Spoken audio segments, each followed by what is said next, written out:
Welcome to Jung Love, where we interpret dreams and answer questions from our subscriber community who we appreciate so very much.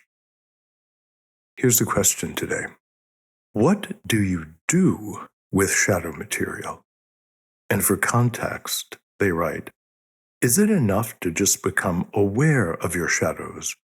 Or does it require a fixing of oneself? What is the process of processing it? I'm still trying to wrap my head around the shadow. What if I'm aware, but still don't like the shadow? Robert Johnson talked about rituals for the shadow. Can you speak about that in more depth and perhaps provide some examples? I love the pragmatism of the question. I think it can be fun for me to think about ideas, and they can have such feeling for me. But I appreciate it when someone challenges me to say, yes, but on the ground, right? Like, what does that look like as you're moving through the world? That's always a creative application of it. Well, it makes me want to sort of quickly address this, what I think is a misperception in the culture with all of this stuff now around shadow. And it's kind of been a social media sensation, the idea. There's been books and that kind of thing. You can't fix the shadow. The point is not to self-flagellate and purge your negative qualities. That isn't going to happen. You can't do that. So some people talk about shadow almost in a puritanical way.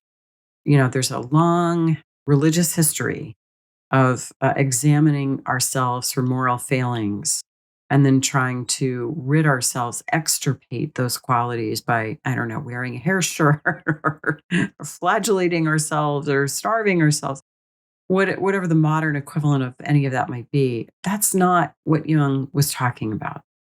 So we can sometimes integrate some shadow material, and that can be very vivifying and enlivening. For example, I think a lot of what I talk about in my book, The Vital Spark, relates to this. If you've never let yourself really be in touch with your heart's desire, for example, if that's been in the shadow because you felt you just had to be dutiful, then getting in touch with what you want and really claiming it and owning it and letting it become an important part of your life. That's an example of integrating shadow material. Not all material can be integrated, nor there's also shadow material that shouldn't be integrated. But I just wanted to kind of maybe correct what I see as sometimes some misinformation about shadow. So, Joseph, I don't know, what are your thoughts?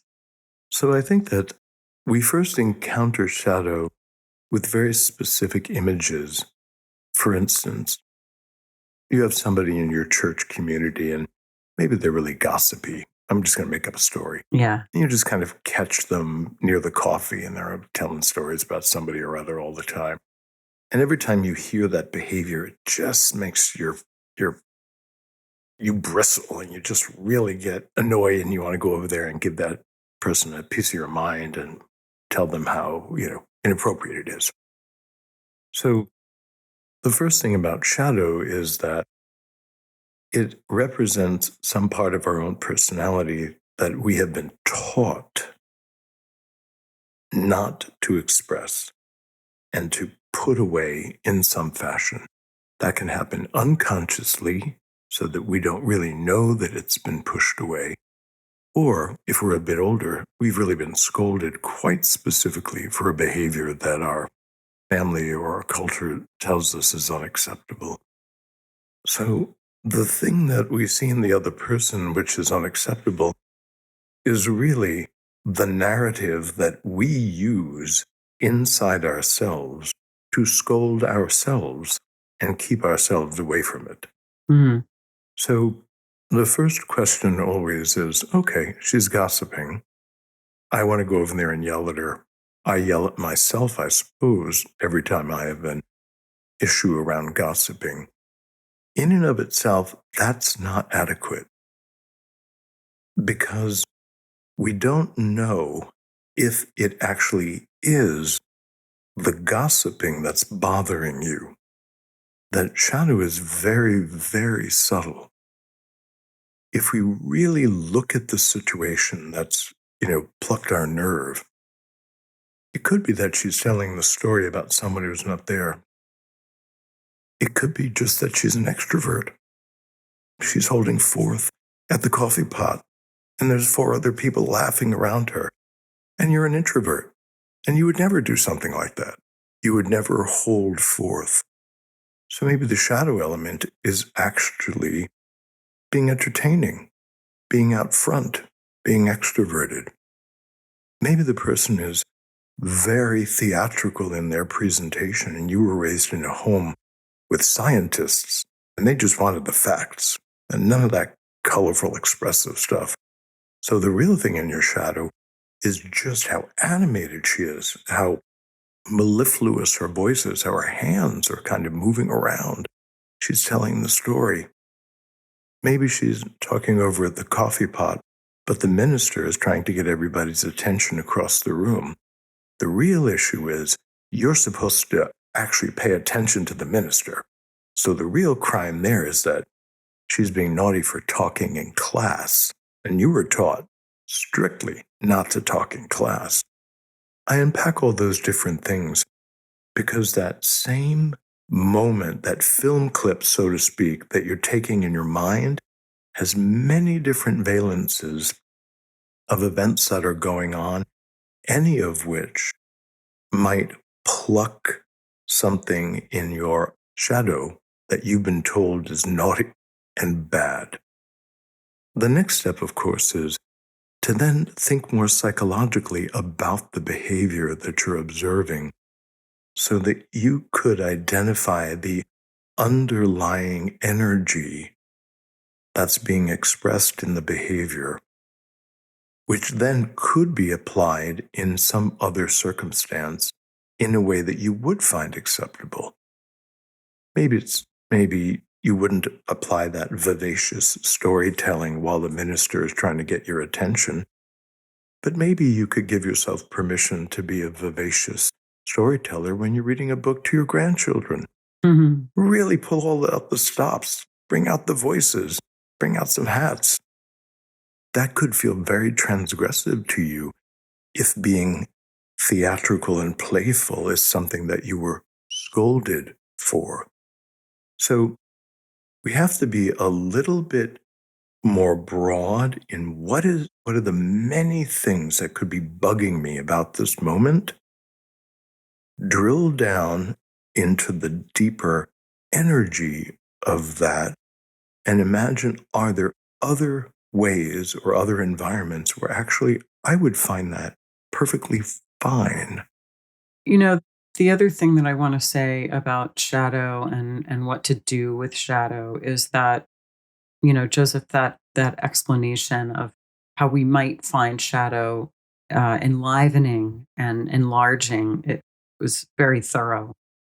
But there are times when it's like, no, you realize that you really have some personality traits that are not so great, you know.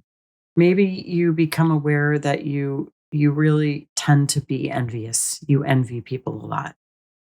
And, you know, that's not something that you can put a good spin on. There you are ruminating about how your best friend just bought a new house. And it's difficult to really turn down the volume on that. Yeah, And and that you kind want to of thing burn it happens. down to get back And at her. right. And that kind of thing happens frequently, and you just, you catch yourself and you try to stop, but you just can't. I mean, I think what's important about those kinds of things is just letting ourselves know that we are the ordinary person who has faults. Because I think we all like to go through our day thinking, and most of us don't realize we're doing this, but we go through our day thinking that we're actually better than a lot of other people, that we've got our shit in order. And, we all have our clay feet. And when we encounter our shadow, we are reminded that we are fallible, that we're imperfect, that we may we had our stuff together and we don't always. And it's important just to let that in. And that should feel heavy and somber, but not laden with shame.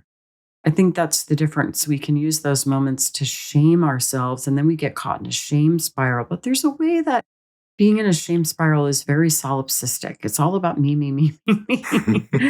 And it's more like, oh, there's that. I'm just human. I am flawed, like maybe quite flawed. That's the feeling of encountering shadow. And so I think some of what we do with it is just remember, it reminds me of during the coronation of the emperor in ancient Rome, a slave would ride behind the emperor in his chariot, whispering, "Remember, you are mortal." And maybe our shadow is plays that role a little bit. It's like, remember, you're just an ordinary person who makes mistakes and has faults, and sometimes can be a jerk. you know? So there's the humbling Yes. reeling back of our shadow and saying, yes, there is no human experience that is alien to me, as the playwright Terence wrote. Yes. Exactly. Exactly. And so it kind of, if we allow it in, it penetrates our defenses and punctures our little inflations, and it helps keep us real. And as I go down her comments, what if I'm aware but still don't like my shadow? And I think that's going to what you're saying, Lisa, that there are some impulses that we have that are very antisocial. And we have to know about them so that we can take an ethical stance regarding them. Because if we don't know about them, we're going to have little flares of behaving in that fashion and not catching it. But believe me, other people will catch it. So if we have that trait envy, which all of us have in greater or lesser degrees, and you find yourself just making barbed comments, or that your friends are a little nervous to tell you that they've just bought something new, and you can kind of feel that they're just a little shy about telling you they got a new car, they're just going to go off on a vacation. May very well be is because you lob like little blow darts in their direction when they say things like that. You're out. It's not, maybe Yes. they kind of don't notice it, but they really do notice it. Mhm. And so there are things that we'll do that are provocative just below the threshold of awareness, and then just walk away feeling, why doesn't anybody tell me anything what's going on? Say, yeah, because you're the one that pinches Yeah, yeah. everyone every time they Right. do it. Right. Yes. Another fun exercise, I think Robert Johnson may be the one who mentions it, is you want to know something about your shadow? Ask your friends. Mhm. Ask your friends or half your family. Right. Jim Hollis says, "You wanna know about your shadow, ask your spouse." Which are the small or great antisocial things that Yes. slip right past our monitors that are having free reign. So for us to be able to say, wow, I am that person that does that, then you have a point of choice. Yes, I like what you said about an ethical stance, and the truth is, like, for example, if you do find yourself always feeling envious, you're not gonna like that, and it may not go away, but if you're conscious of it, you can take an ethical stance, like you're saying. So you may be able to not act it out all the time. Hmm. You probably still will act it out some, but you can be more conscious, and that gives you the chance to make choices. Absolutely.